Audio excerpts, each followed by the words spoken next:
sejam bem-vindos ao nosso primeiro encontro da disciplina de Geografia, se adaptando ainda a esse modelo novo que nós estamos tendo que enfrentar aí devido a essa pandemia, mas se Deus quiser, logo estaremos juntos em sala de aula novamente.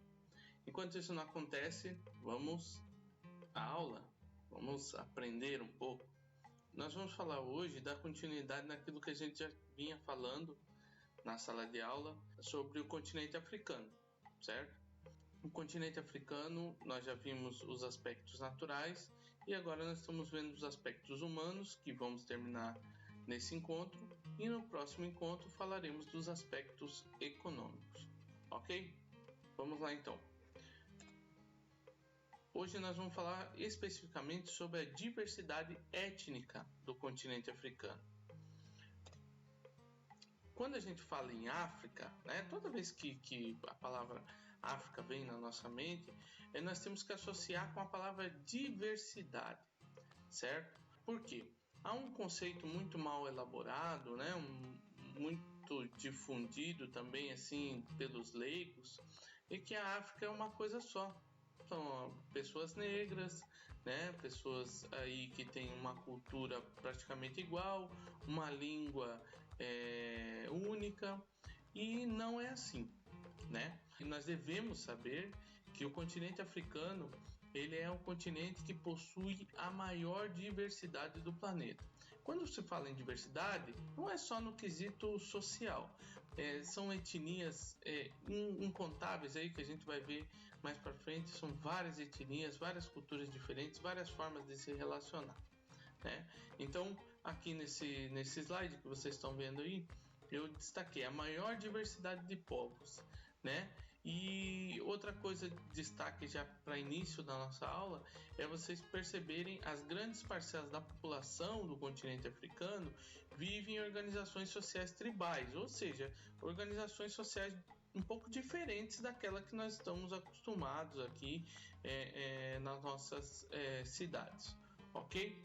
No século XV, haviam ali cerca de 8.000 etnias diferentes no continente africano, Então, essas 8.000 etnias diferentes, elas ocupavam praticamente ali todo o espaço do continente africano, e ali eles se organizavam e tinham suas próprias fronteiras já estabelecidas. Cada uma dessas etnias tinha o seu próprio território. Lembrando que o conceito de território na geografia é determinado por onde se exerce poder, certo? Então, cada tribo, onde ela exercia o seu poder, estava o seu território. Ao longo dos séculos, ao longo dos anos, essa situação foi mudando.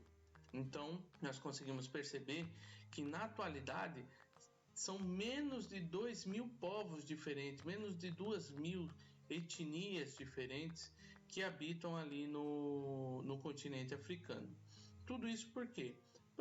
Pela evolução das sociedades, pelo colonialismo, a gente vai ver um pouquinho mais para frente, pelo neocolonialismo europeu, pelo imperialismo, essas etnias elas foram um pouco, algumas delas foram desaparecendo, outras foram se adaptando à forma de viver na modernidade e foram sumindo, mas ainda assim permanecem cerca ali de 2.000 povos, 2.000 etnias diferentes.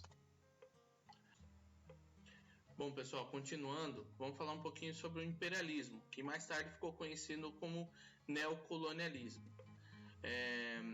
Que consequências que esse processo trouxe para o continente africano? Primeiro vamos relembrar um pouquinho o que é o neocolonialismo. Depois do período ali do século XV, século XVI, em que as potências europeias elas foram para a América, para conquistar o território ali no continente americano, no século XIX, mais ou menos, essas potências europeias, e agora não só as potências europeias, mas também Japão, Estados Unidos, eles começam a desbravar novos territórios, principalmente no continente asiático e no continente africano. Quais eram as intenções dessas potências europeias? Principalmente as potências europeias, no caso da África.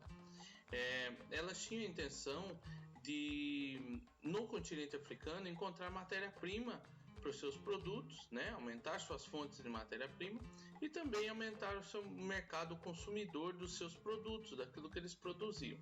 Então, essas eram as principais intenções das potências europeias nesse período. Então, esse período ele proporcionou ali uma partilha do continente africano, que foi realizada na Conferência de Berlim, em que os países europeus, alguns países europeus ficaram com determinadas partes do continente africano.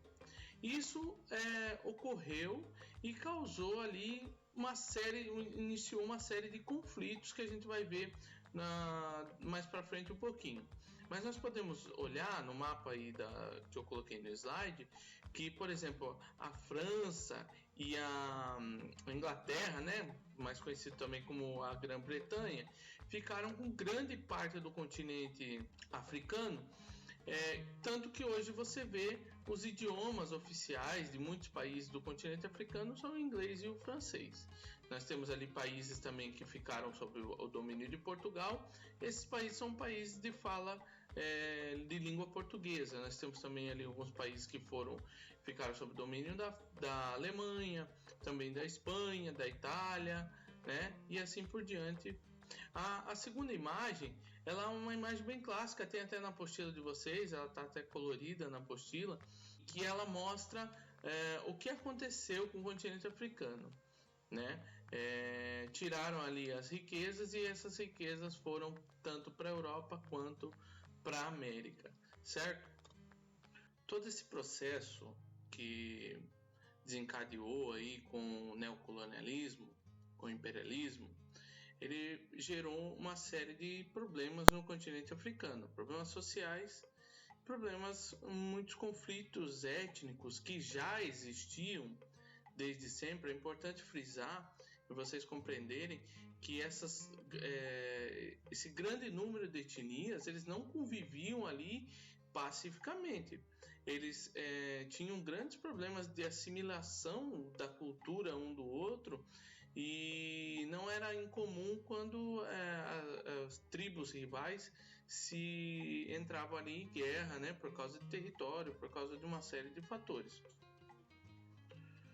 Com a partilha do continente africano e posteriormente ali a divisão, né, em países, né, a transformação desses territórios das potências europeias em países, em estados propriamente ditos, geraram uma série de conflitos étnicos que agora ressurgiram com uma potência muito maior. Por quê? Tribos antes que tinham o seu território muito bem demarcado e muito bem colocado já, agora começaram a fazer parte de um estado, né, de um mesmo país, começaram a estar debaixo das mesmas leis civis, e isso trouxe uma série de conflitos, né? Nós não vamos nos aprofundar nesses conflitos étnicos, mas o que eu coloquei no slide para vocês é sobre a questão da imposição das fronteiras.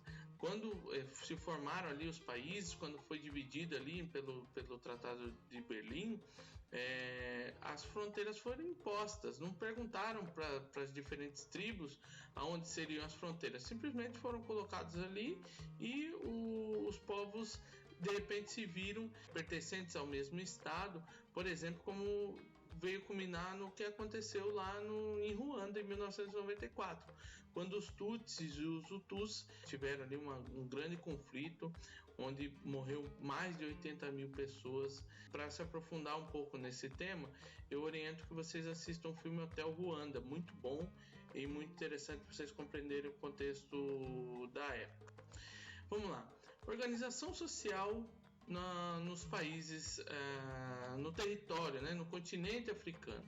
A organização social nos países, principalmente ali na África subsaariana, a gente vai ver mais para frente, que a parte da África que fica abaixo do deserto do Saara, ela é organizada em clãs e tribos, né? E quais são as características das clãs e das tribos? Elas possuem terras comunitárias, ou seja, as pessoas não têm terras somente suas, as terras são da comunidade e são ali utilizadas para o plantio. Geralmente quem vai determinar o que vai ser plantado, quando vai ser plantado, serão as pessoas mais velhas, né? Os anciões, ali os chefes, os líderes religiosos, chefes tribais.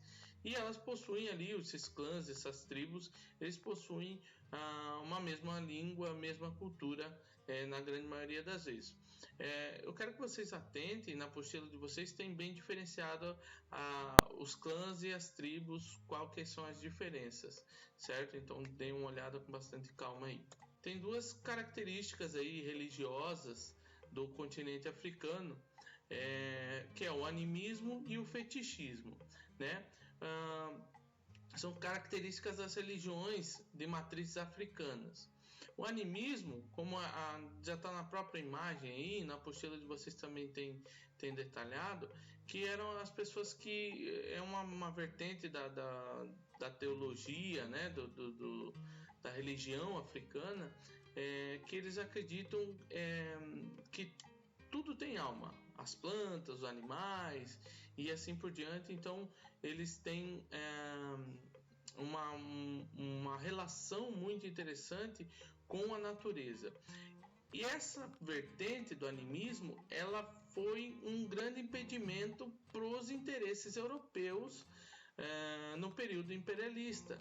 Porque enquanto as tradições africanas elas cultivam uma boa relação com a natureza, a tradição ali capitalista, a tradição europeia, ela vinha para um caráter tanto quanto antropocêntrico, né?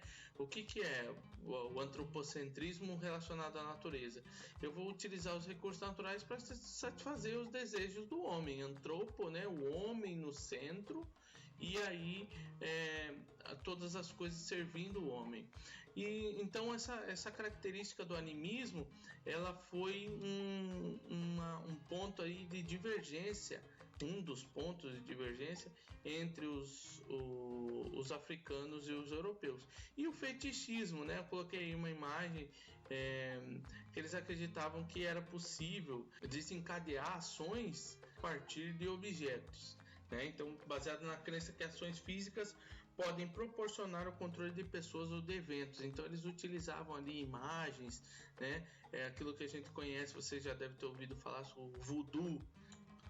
Bom, pessoal, aqui a gente já vai partindo para o final do nosso encontro de hoje, falando sobre as duas Áfricas no mesmo continente. Então, o continente africano, como a gente já falou nessa aula, é um continente de muita diversidade.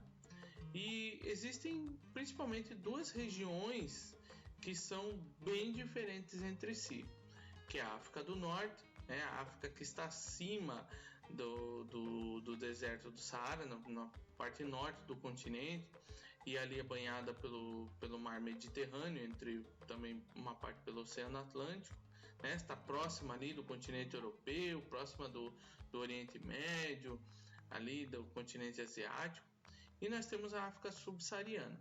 Então eu coloquei aqui algumas características para vocês guardarem bem as diferenças entre essas duas porções do continente africano. É lógico que dentro dessas porções existem características diferentes entre si, mas isso é uma questão a ser aprofundada aí ao longo dos anos do ensino médio. Mas as características principais: na África do Norte, a população é de maioria branca. A maioria dos povos tem origem árabe, com forte influência islâmica. Pessoal, uma coisa bem interessante que vocês precisam entender é a expansão do islamismo, da religião islâmica na África, né? Então existem ali muitos conflitos até que são gerados por grupos fundamentalistas islâmicos que entram ali em conflito com as religiões tradicionais africanas. Então, a África do Norte possui ali cerca de 300 milhões de pessoas. A África subsaariana, o próprio nome já remete a subsaara, né? Abaixo do deserto do Saara. População de maioria negra, né? população de origem de culturas tribais, aí entram ali os animistas e fetichistas, e cerca de 750 milhões de pessoas. Então, mais de 60% aí 2/3 da população do continente africano habita na África subsaariana, que a gente já viu que é uma região que possui ali condições de vida bem precárias. Certo, pessoal? Vamos lá. Nosso próximo encontro, se Deus assim permitir, nós vamos trabalhar o módulo 4, os aspectos econômicos do continente africano. E as tarefas complementares, eu quero que vocês façam aí, eu vou enviar no plural para vocês, a atividade 3 da página 286 da apostila de vocês e o teste 3 do rumo ao ensino médio, tá lá na página 290. Legal? Qualquer coisa, qualquer dúvida, eu vou estar à disposição. Manda lá no WhatsApp. Qualquer dificuldade, manda para mim que a gente vai tirando aí as dúvidas e trocando ideias que forem necessárias para expandir o conhecimento de vocês. Legal, galera? Que Deus abençoe vocês. Estamos aí junto. Se precisar, nós estamos sempre à disposição. Valeu? Um abraço. Fui!